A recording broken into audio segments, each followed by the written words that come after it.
আপনাদের একটু একটা কথা বলি, খুব নূতন কথা।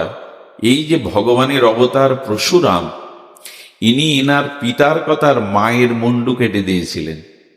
কোন সন্তান যিনি ভগবৎ স্বরূপে, তিনি মার মস্তক কেটে হত্যা করতে পারেন? এই যে লীলাগুলো আমাদের রামায়ণে আছে, এগুলো শুনলে আপনারা কি ব্যাখ্যা করবেন যে ভগবানের অবতার পিতার কথার মার মুন্ডু কেটে দিল, 4 ভাইকে মেরে দিয়েছিল। কিন্তু এর পেছনের ইতিহাস না জেনে মাঝে মাঝে আমরা সমালোচনা করে বসি। খবরদার, কোন চরিত্র যথাতত্ত্ব দর্শন না জেনে সমালোচনা। ভগবান পরশুরাম ভগবানের অবতার, মার মুন্ডু কাটার পেছনে কোনো রহস্য আছে, শুনুন। সেই রহস্যটা খুব ভালো লাগবে আপনাদের, তত্ত্বের সাক্ষাৎকার হবে। ওনার পিতা ছিলেন ভৃগু, মনে হয় ঋষি। ওই ঋষি তপস্বী ছিলেন। আর পরশুরামের মা ছিলেন মহাসতী। কেমন জানেন? আহা, সতীর কি মহিমা গো! উনি প্রতিদিন গঙ্গায় স্নান করতে যেতেন, আর স্বামীর সেবার জন্য জল নিয়ে আসতেন, কিন্তু কোনো পাত্রে না। এই হলো সতীর মহিমা। কোথায় আনতে জানেন? আঁচলে করে। সতীর মহিমা এমন যে সতীর পরনের বস্ত্রটাও এত পবিত্র হয়ে যায় যে ওই জল পড়তো না। প্রতিদিন আঁচলে করে জল আনতে। সীতা যখন বনবাসে যায়, একটা কাপড় পরে গিয়েছিলেন। 14 বছর একটা রমণী এক কাপড়ে থাকতে পারে? দেবী অনুসয়া বলেছিল, সীতা, তুমি জগতের শ্রেষ্ঠ সতী, 14 বছরেও তোমার এই কাপড় মলিন হবে না, ছিঁড়ে যাবে না। এটা সতীর রঙের বস্ত্র। সতীর এমন মহিমা, তোমার এই কাপড় পুরাতন হবে না, আমি একটা বস্ত্র তোমায় দিচ্ছি, এই বস্ত্র মলিন হবে না। সতী রঙ্গের প্রতিটি বস্তু পবিত্র হয়ে যায়। আমাদের শ্রীবৎস রাজার কাহিনীতে আছে, শনিদেবীর পাঁচালিতে আছে যে সওদাগরের নৌকা চড়ায় বেঁধে যায়, সেখানে লোকজন নেই। বলেছিল, চিন্তা সতী অধিযোগী দৃষ্টি দেয়, তবে তোমার নৌকা চড়াই থেকে সরে যাবে। সতীর এমন মহিমা। তো আছড়ে করে জল আনতেন গঙ্গা থেকে। এই জলই তার প্রতি এই ঋষির সেবায় লাগতো। মন দিয়ে শুনছেন তো, খুব মার্মিক ঘটনা। উনি যেতে যেতে পথে একটা কুদৃশ্য, অশ্লীল দৃশ্য দেখেছিলেন। এই সতী অশ্লীল দৃশ্য, অর্থাৎ নরনারীর যে সিঙ্গার, কুদৃশ্য, এইটা উনি দেখেছিলেন। আর এই কুদৃশ্যটা দেখার সাথে সাথে তার মনে এমন ভাবে তার ছাপ পড়ে গিয়েছিল, সেই দিন গঙ্গায় জল তুলতে গিয়ে আঁচলে আর জল দাঁড়ায়নি। পরশুরামের মা, ভগবানের মা, একটা কুদৃশ্য দেখাতে মনে এত প্রভাব পড়েছে, তাতে আর সেদিন তার আঁচলে জল দাঁড়ায়নি।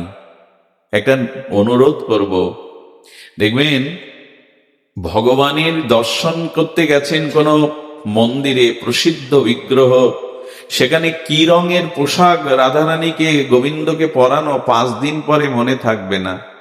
কিন্তু একটা অশ্লীল পোশাক, যেটা 2 বছর আগে, 5 বছর আগে কাউকে দেখেছিলেন, ওই পোশাকটার কথা আমরা ভুলতে পারি না। ঋষির পুত্র যজ্ঞ করছে, যজ্ঞের হোমের কাঠের অভাব, স্ত্রী আছে, পুত্র আছে। যাজ্ঞিক ঋষির পুত্র বলল, যাও কটা কাঠ নিয়ে এসো। জঙ্গলে কাঠ নিতে গিয়ে এক পতিতা তার উদ্দেশ্য দেখে স্ত্রী পুত্র ব্রাহ্মণত্ব ত্যাগ করে তাকে বিয়ে করে, হেন পাপ নেই করেনি, ইনি হলেন অজামিল। দয়া করে কোন কুদৃশ্য যা চিত্তে আক্রান্ত হয়, এই আশ্চর্য হতে হয় না? যে সতী আঁচলে জল আনতে পারে, সে ওই অশ্লীল দৃশ্য দেখে তার চিত্তে এমন ছাপ পড়ে গেছে, সেদিন আর সতীত্বের অঞ্চল কাজে লাগেনি। এই জন্য যে দৃশ্য দেখলে মনে কুপ্রভাব পড়ে, আজকাল কি বলবো, মানে আমাদের এই যান্ত্রিক সিনেমা বলেন, নাটক বলেন, যান্ত্রিকতা বলেন, এই যে মোবাইল বলেন, একটা কুদৃশ্য যদি এই সতী নারীর এই দশা করে, যারা আমরা প্রতিনিয়ত এইগুলো দেখতে থাকি, আমাদের কি দশা হতে পারে, মনের চিত্তের কি দশা হতে পারে? মানুষ তো আমরা সাবধান নই। শান্তি পাচ্ছি না বলে চিৎকার করছে সারা পৃথিবীর লোক। শান্তি কোথায় পাবো? আমি তো শান্ত করতে পারিনি নিজেকে। অসন্তস্য কুত সুখম, গীতায় বলছে, যিনি অশান্ত তিনি কোনোদিন শান্তি। তো এইসব দৃশ্য দেখলে মন শান্ত থাকে? এই জন্য শাস্ত্র বলছেন যে দেখো, শুধু মন্দিরে ভগবান দেখো না, সকলের সতী নারী কি করে জানেন? জগতের শ্রেষ্ঠ সতী কারা? যারা নিজের স্বামী ছাড়া পৃথিবীতে আর কোনো পুরুষ আছে এটা ভাবে না, আর কোনো পুরুষ নেই, এক আমার নিজের পতি ছাড়া জগতে পুরুষ নেই। বলে তারা কারা পুরুষ যে চোখে দেখি? বলে তারা আমার পিতা না হলে সন্তান, এই দৃষ্টিতে দেখে তারা।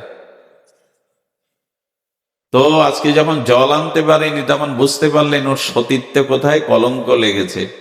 তাই সন্তানকে বললেন, 4 সন্তান দাঁড়িয়ে বললেন তোমার মায়ের মস্তকটা কেটে দাও।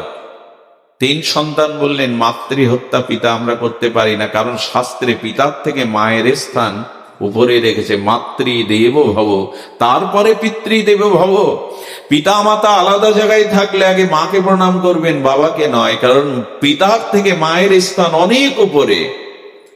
কিন্তু পিতা মাতা এক জায়গায় থাকলে তখন মায়ের সম্মানের জন্য পিতাকে প্রণাম করতে হবে, কারণ মায়ের গুরু পতি হলেন বাবা। এই জন্য মা আর বাবা এক জায়গায় থাকলে আগে পিতাকে করতে হয়, নাহলে প্রণাম পাওয়ার অধিকারী কে? আগে মা। তো বলছেন মায়ের মুন্ডু কেটে দাও। বলে না, এমন গৌরী তো মাতৃহত্যা মহাপাপ, আমরা করতে পারবো না। পরশুরাম হলো ছোট ছেলে, বলে পিতা আদেশ করুন। যেই বললেন ওনার কোড়াল নিয়ে মায়ের মস্তকটা ছেদন করে দিলেন। বললেন আমার আজ্ঞাকে জগতে অনেক মাতৃভক্ত পাওয়া যায়, কিন্তু এই পরশুরামই একমাত্র এত বড় পিতৃভক্ত। রামচন্দ্রও পিতৃভক্ত, দশরথের সত্য মানার জন্য বনবাসে গেলেন, কিন্তু মায়ের মুন্ডু কেটে দেওয়া বাবার এক কথায়, এরকম পিতৃভক্ত পরশুরামের থেকে জগতে। মাতৃভক্ত হলে সে উন্নত হয়, তেমনি পিতৃভক্ত হলেও তার জীবন অনেক দূরে যায়। তুই কেটে দিলি আমার এক কথা, এত তোর আমার প্রতি আদেশের প্রতি দৃঢ়তা নে।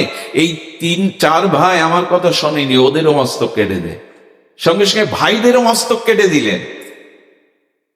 দেওয়ার পরে পিতা বুকে জড়িয়ে ধরে বললেন, এত তোর প্রীতি আমার প্রতি, আমার আদেশের প্রতি তোর এত নিষ্ঠা, এত পিতৃভক্ত, তবে বর চা।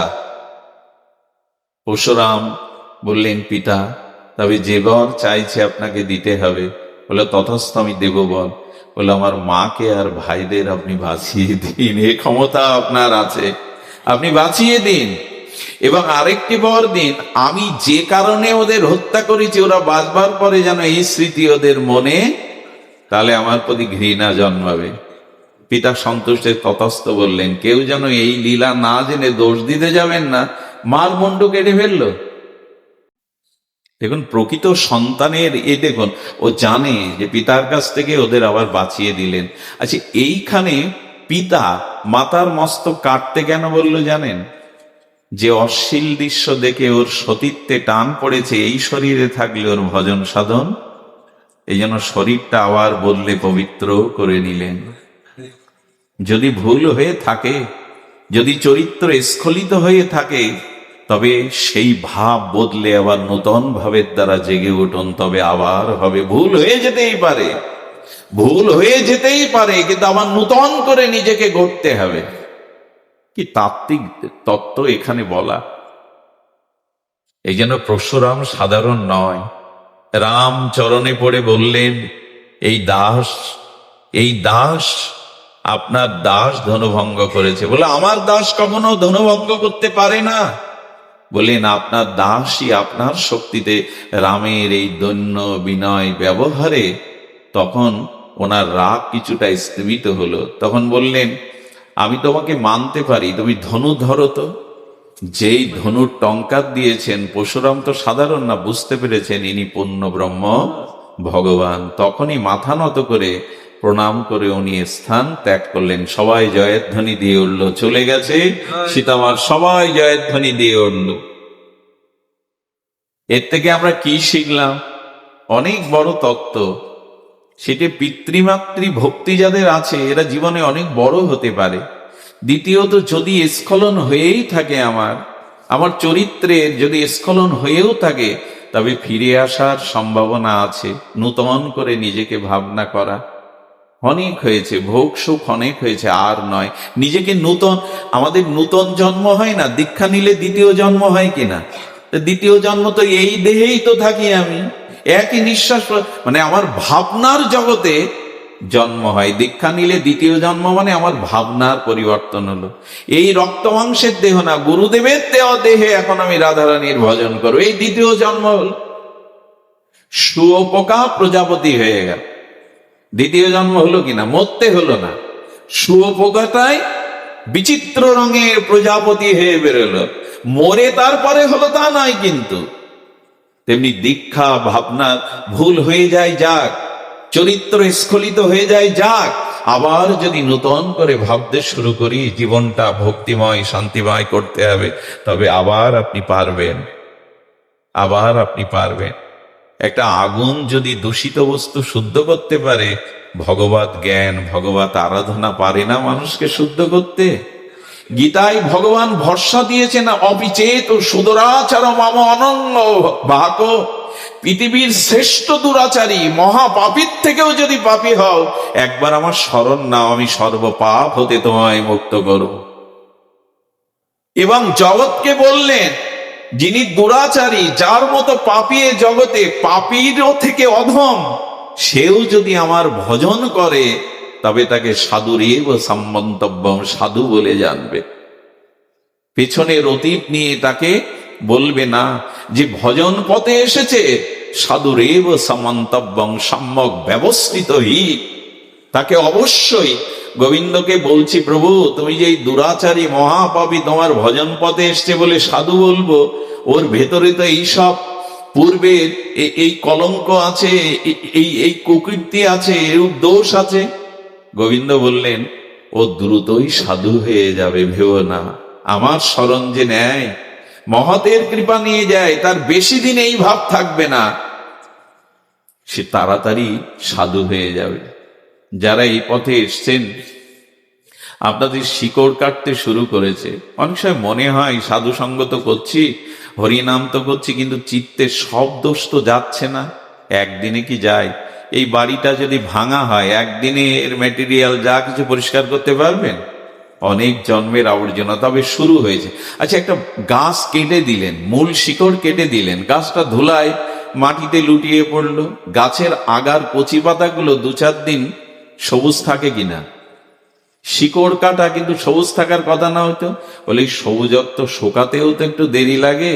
তা আপনার মূল শিকড়টা কেটে গেছে পাপের, কিন্তু যেটুকু দেখা যাচ্ছে ওটুকু ধীরে ধীরে ধীরে ধীরে কেটে যাবে। সাধু সে হবেই হবে, যারা একবার এসেছে এই পথে, সাধু সে হবেই হবে, সাধু সে হবেই হবে।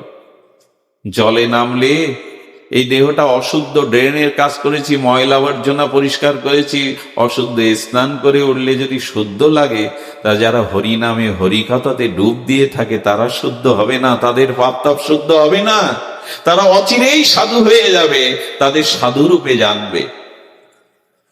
সুধীজন, এইটাই তো পথ, শান্তি পাওয়ার পথ, এইটুকু। এ তো গেল আমাদের সেই ভগবানের আত্মীয়তা, সেই আত্মীয়তার মাধ্যমে তার নাম রূপে লীলাতেই শান্তি। তমেব শরণাঙ্গশ্চ সর্বভাবেন ভারত তৎপ্রসাদ মৎ প্রসাদাৎ পরাং শান্তি স্থানাং প্রাপস্যি শাশ্বতম। দেখো, যে আমার চরণে ভজনে আসে, যে আমার চরণে শরণ নেয়, আমি তাকে শুধু ইহকালে না, ইহকাল পরকালে 2 কালে তাকে পরম শান্তি দেই। শুধু শান্তি না, পরম শান্তি দেই তাকে। পরম শান্তি বলছেন। ইহকালেও যেমন দুঃখ ভোলার তো একটা জায়গা চাই, জায়গা চাই না? যন্ত্রণা ভোলার জায়গায় হলো এই ভগবত, এই সাধু সঙ্গ, এই মহিমা।